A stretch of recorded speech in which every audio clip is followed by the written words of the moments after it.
प्रणाम तत्वमयी कार्यक्रम को आपण मानक स्वागत। कॉन्शियसनेस आपण माने सुनी थिबे बहुत डॉक्टर माने भी कही था ये शब्दटी आपण किसी चैनल माध्यम रे साइंस चैनल माध्यम रे आपण सुनी थिबे ये कॉन्शियसनेसटा कौन या भितर आमे बहुत गभीर भाव में आज आलोचना करवा। आम गण रे उपस्थित अच्छा गुरु भाई ए विषय आम मानक किछि गभीर तथ्य देबे। आसंतु तांको आज पचारि बुझा कॉन्शियसनेस कौन। प्रणाम गुरु भाई। प्रणाम सर। आपणक आमर ये तत्वमयी चैनल को आपन को स्वागत। सर सर सर आमको टिके कहिबे ये कॉन्शियसनेस कौन। ये शब्दटी मु बहुत जगह शुणी जमीती कि आम किसी चैनल देखू चैनल साइंस चैनल देखू साइंस चैनल रे आसे ये सब वार्डटी आउ किसी डॉक्टर मध्य ये कथा बारंबार कहते किंतु आम ए विषय किसी जानू तो आपण आमको टिके मार्ग दिखातु। निश्चय निश्चय साइंस रे कॉन्शियसनेस को बहुत गुरुत्व दिया है। आज्ञा न्यूरो साइंस आउ ए सब जिनस भी कॉन्शियसनेस स्टडीज भी चली। आज्ञा आमे जहाँ को आत्मा कहूचे किंबा आमे जहाँ को चेतना कहूचे। आज्ञा चेतना शब्द टिके कंपेयर हम टिके स्पष्टता करिवो। जहाँ को आमे चेतना कहूचे से चेतना ही कॉन्शियसनेस बुझिपारछन्ती। चेतना चेतना आ द्वितीय आमे जो शास्त्र रे आत्मा कहूचे ये देखो बहुत सारा शब्द जाल रे मनीष पड़ जाइछन्ती।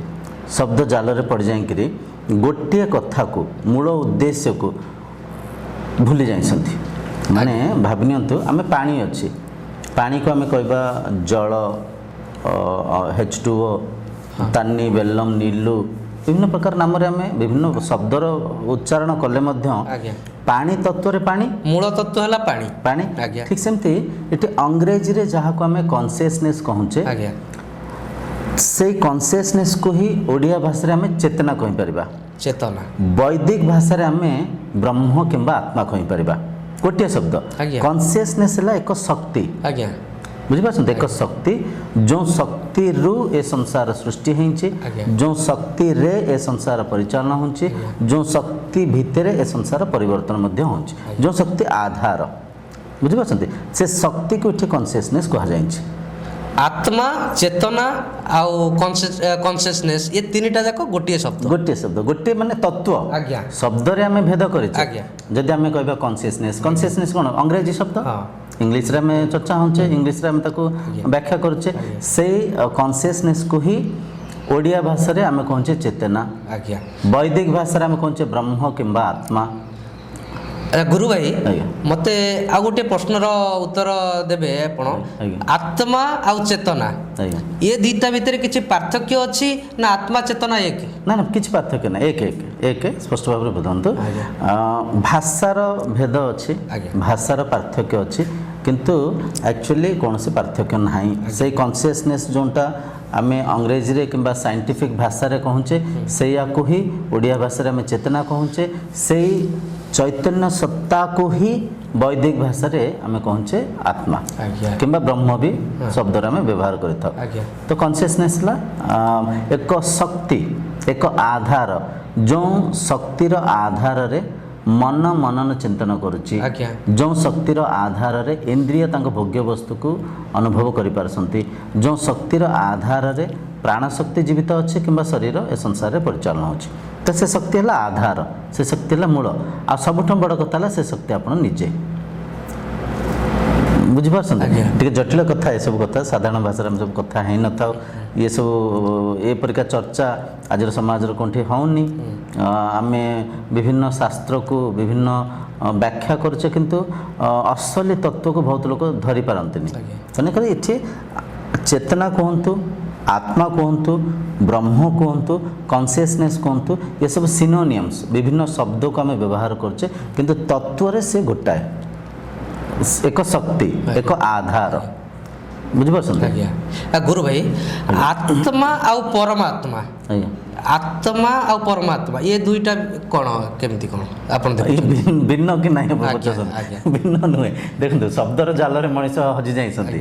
एक्चुअली आत्मा परमात्मा दुईटा नहांती ଏ କଥାକୁ ଯେତେ ଶୀଘ୍ର ଜଣେ ବୁଝିବେ ସେତେ ଲାଭରେ ଲାଭାନ୍ୱିତ ହେବେ। ନହେଲେ ଶାସ୍ତ୍ର ପଢ଼ୁଥିବେ, ମନ୍ତ୍ର ବୋଲୁଥିବେ, ଯଜ୍ଞ କରୁଥିବେ, କିଛି ଫଳ ହେବ। କାରଣ ଆମେ ପଢିଛୁ ସବୁ ଲୋକ ଆମ ଯୋଉ ଆମ ଗୁରୁ ଅଛନ୍ତି ସବୁ ଆଜ୍ଞା। ପଣ୍ଡିତ ମାନେ ସବୁ ଶିଖେଇ ଆଜ୍ଞା, ଦିଅନ୍ତି ଆତ୍ମା ସବୁବେଳେ ପରମାତ୍ମା ଠି ପାଖେ ଯାଇ ଲୀନ ହୁଏ। ମାନେ ଆତ୍ମା ଖୋଜୁଥାଏ ମୁଁ ମୋକ୍ଷ ହେଲା ପରେ ପରମାତ୍ମାଙ୍କ ପାଖକୁ ଯିବି। ଆଜ୍ଞା। ଏ ଆତ୍ମା ଅଲଗା ପରମାତ୍ମା ଅଲଗା। ନା ନାଇଁ ଅଲଗା ନୁହଁ। ଗୋଟେ କଥା ମୋତେ ସାଧାରଣ ଭାବରେ କୁହନ୍ତୁ, ଆତ୍ମା କୁହନ୍ତୁ, ପରମାତ୍ମା କୁହନ୍ତୁ, ଈଶ୍ୱର କୁହନ୍ତୁ, ଠାକୁର କୁହନ୍ତୁ, ଶକ୍ତି କୁହନ୍ତୁ, ଯାହା ବି କୁହନ୍ତୁ, ଆପଣଙ୍କ ବିନା କିଛି ବି ସଂସାରରେ ଅଛି କି? ନା। ଆଚ୍ଛା, ଆପଣଙ୍କ ଜାଗାରେ ଆପଣ, ମୋ ଜାଗାରେ ମୁଁ, ଯିଏ ବି ଏ ଭିଡ଼ିଓକୁ ଦେଖୁଥିବେ ମା ମାନେ ବାବା ମାନେ, ସେ ତାଙ୍କ ଜାଗାରେ ନିଜକୁ ରଖିକିରି ଆମେ ଯଦି ବିବେକ ହେଇକିରି ପରଖିବା ମୁଁ ଈଶ୍ୱରଙ୍କ ସାଙ୍ଗରେ କାହିଁକି ଯୋଡ଼ି ହେଇକିରି ଅଛି। ଆମ କଥା ଆକ୍ଚୁଆଲି ଆଉ କୁଆଡ଼େ ପଳାଉଛି, ଆମେ କନସିୟସନେସ୍ର ଆଉ କୁଆଡ଼େ ଯାଉଛେ। ଠିକ୍ ଅଛି, ବ୍ରହ୍ମଜ୍ଞାନ ତ ଗୋଟେ ଅଡ଼ୁଆ କ୍ଷୀୟ ଭଳିଆ ଗୋଟେ ସମୁଦ୍ର ପରିକା, କଥା ହେଉଥିବା ଗୋଟେ ଆଡ଼େ ଆଉ କୁଆଡ଼େ ଯାଇକରି ପହଞ୍ଚିବା। ଠିକ୍ ଅଛି, ତଥାପି ଗୋଟେ ଶାଳୀନ ସହିତ ଯଦି ଆମେ ବୁଝିବା, ଆପଣଙ୍କ ପ୍ରଶ୍ନର କହିଲେ ଆତ୍ମା ପରମାତ୍ମା, କିମ୍ବା ଅଧିକାଂଶ ଲୋକ ଏମିତି ବି କହନ୍ତି ଜୀବାତ୍ମା ଆତ୍ମା ପରମାତ୍ମା, ଆଉ ଜୀବାତ୍ମା। ନା ଜୀବାତ୍ମା ପରମାତ୍ମା, ହଁ, ଜୀବାତ୍ମା ଜୀବାତ୍ମା ପରମାତ୍ମା ଭିନ୍ନ ନାହାନ୍ତି। ଗୋଟେ କଥା, ଆପଣଙ୍କ ଛଡ଼ା, ଆପଣଙ୍କ ଅନୁଭବ ଛଡ଼ା ଏ ସୃଷ୍ଟିର ଅସ୍ତିତ୍ୱ ହିଁ ନାହିଁ। ବହୁତ ଗଭୀର କଥା, କିନ୍ତୁ ଏ କଥାକୁ ବୁଝିବା ପାଇଁ ଜଣେ ବ୍ୟକ୍ତି ଭିତରେ ସେତିକି ଯୋଗ୍ୟତା ଦରକାର। ଯୋଗ୍ୟତା କ'ଣ?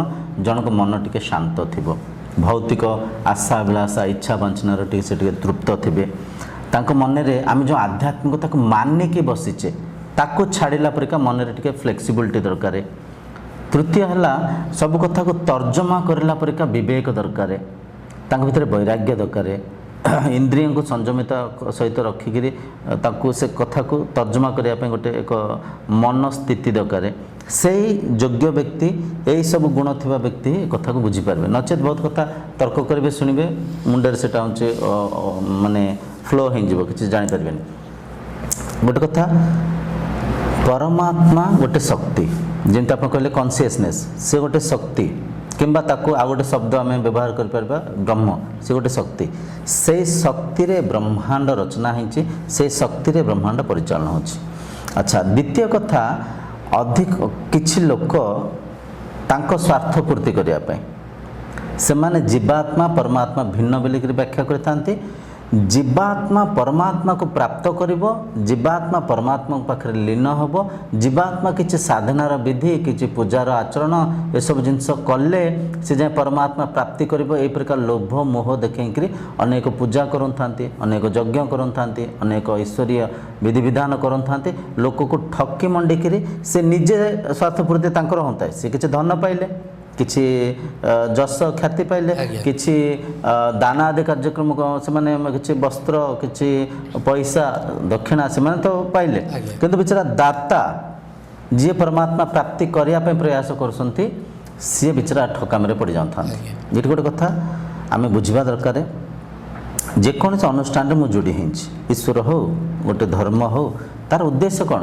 ମୁଁ କେମିତି ଶାନ୍ତିରେ ରହିବି, ମୁଁ କେମିତି ତୃପ୍ତରେ ରହିବି, ମୁଁ କେମିତି ଦୁଃଖରୁ ନିବୃତ୍ତି ହେବି, ଆଉ ସତ୍ୟକୁ କେମିତି ମୁଁ ଚିହ୍ନିବି।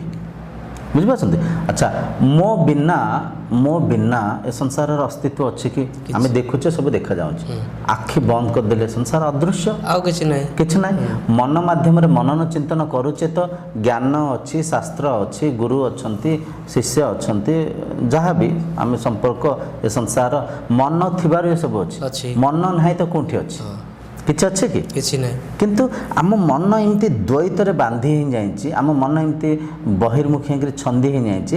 ସେ ଯେଉଁ ଆମ ବିଚାର, ଆମ ଭିତରେ ଯେଉଁ ସଂସ୍କାର, ଆମ ଭିତରେ ଯେଉଁ ଭୌତିକ ଜ୍ଞାନ ଅଛି, ସେ ଜ୍ଞାନ ଆମକୁ ବାରମ୍ବାର ମାୟାରେ ବାନ୍ଧିବା ପାଇଁ ଚେଷ୍ଟା କରୁଥାଏ। ଜୀବାତ୍ମା ଅଲଗା, ପରମାତ୍ମା ଅଲଗା। ଆଜ୍ଞା, ପରମାତ୍ମା ଯଦି ଅଲଗା କେଉଁଠି ଅଛନ୍ତି, ଆପଣଙ୍କୁ ଯିବାକୁ ପଡ଼ିବ। ବୁଝିପାରୁଛନ୍ତି? ଯଦି ପରମାତ୍ମା ଶକ୍ତିଶାଳୀ, ଆପଣ ଶକ୍ତିହୀନ ମାନୁଛନ୍ତି, ଆପଣଙ୍କୁ ସେତିକି ଶକ୍ତି ସାମର୍ଥ୍ୟକୁ ସଂଗ୍ରହ କରିବାକୁ ପଡ଼ିବ। କିନ୍ତୁ ବୈଦିକ ପରମ୍ପରାରେ ଏପରିକା ଋଷି, ଏପରିକା ଜ୍ଞାନୀ, ଅଷ୍ଟାବକ୍ର ମହର୍ଷିଙ୍କ କଥା ଯଦି ଆମେ କଥା ହେବା, ଅଷ୍ଟାବକ୍ର ମହର୍ଷିଙ୍କ ଶରୀରର ଯେଉଁ ଢାଞ୍ଚା ଅଛି, 8ଟା ବକ୍ରତା ଅଛି। ନା ଗୋଡ଼ ଠିକ୍, ନା ହାତ ଠିକ୍। ଆଉ ସେ ଶିଶୁ ଅବସ୍ଥାରେ ହିଁ ରାଜା ଜନକଙ୍କୁ ଆତ୍ମଜ୍ଞାନର ପ୍ରଚାର କରିକି ତାଙ୍କୁ ବୁଝେଇଥିଲେ, ଆତ୍ମଜ୍ଞାନକୁ ତାଙ୍କୁ ବୁଝିବା ପାଇଁ ଚେଷ୍ଟା କରିଥିଲେ।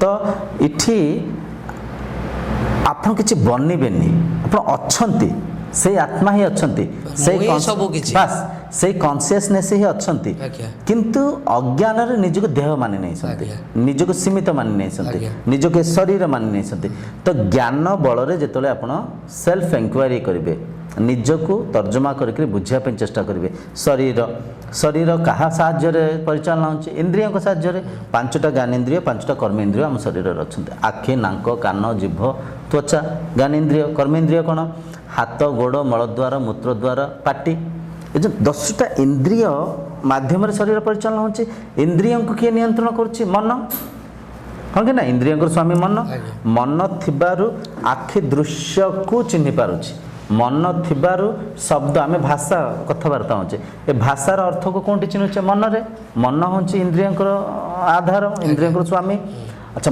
ମନର ସାକ୍ଷୀ ହେଉଛନ୍ତି କନସିୟସନେସ୍ ମନର ସାକ୍ଷୀ ହେଉଛନ୍ତି ଆତ୍ମା ମନର ଦ୍ରଷ୍ଟା ହେଉଛନ୍ତି ଆତ୍ମା ମାନେ ଯିଏ ମନର ଊର୍ଦ୍ଧ୍ୱରେ ଅଛନ୍ତି ଆମେ ତାଙ୍କୁ ମନ ମାଧ୍ୟମରେ ଦେଖିବା ପାଇଁ ଚେଷ୍ଟା କରୁଛେ ମନନ ଚିନ୍ତନ କରିବା ପାଇଁ ଚେଷ୍ଟା କରୁଛେ ଯେଉଁଟାକି ଅସମ୍ଭବ ହେଉନି ଆକୁ ନେଇକରି ଅନେକ ଲୋକ ଏମିତି ବି କହିଥାନ୍ତି ଆତ୍ମ ପରମାତ୍ମା ମିଛ କିଛି ନାହିଁ ବେକାର ଫାଲତୁ କଥା ବେକାର ଲୋକଙ୍କୁ ଠକୁଛନ୍ତି ବୁଝିପାରୁଛନ୍ତି ଏପରି କେବେ ଲୋକ ଭ୍ରମରେ ପଡ଼ିଯାଇଥାନ୍ତି ତ ଆପଣ ପ୍ରଶ୍ନ ପଚାରିଲେ କନସିୟସନେସ୍ କିମ୍ବା ଆତ୍ମା କୁହନ୍ତୁ ଏ ଆତ୍ମା ହେଲା ଏକ ଶକ୍ତି ଯେଉଁ ଶକ୍ତିର ଆଧାରରେ ମନରେ ବିଚାର ଉତ୍ପନ୍ନ ହେଉଛି ଯେଉଁ ଶକ୍ତିର ଆଧାରରେ ଇନ୍ଦ୍ରିୟ ଶରୀର ସଂସାରରେ ପରିଚାଳନା ହେଉଛି ଗୋଟେ କଥା ଭାବନ୍ତୁ ରାତିରେ ଶୋଇ ପଡ଼ୁଛନ୍ତି ସଂସାର ଅଦୃଶ୍ୟ ହେଇଯାଉଛି ମନରେ ଯେଉଁ ଚିନ୍ତା ଚିନ୍ତନ ଥିଲା ସେ ବି ଶାନ୍ତ ହେଇଯାଉଛି ଯେତେବେଳେ ଆପଣ ଗାଢ଼ ନିଦ୍ରା ଅବସ୍ଥାକୁ ପଳେଇଲେ ଷ୍ଟେଟ୍ ଅଫ୍ ଡିପ୍ ସ୍ଲିପ୍ ଗାଢ଼ ନିଦ୍ରା ଅବସ୍ଥାରେ ନା ସଂସାର ରହୁଛି ନା ସ୍ୱପ୍ନ ରହୁଛି କିନ୍ତୁ ସେଠି କେହି ତ ଅଛନ୍ତି କିଏ ତ ଅଛନ୍ତି ସେ କିଏ ଅଛନ୍ତି ମୁଁ ଅଛି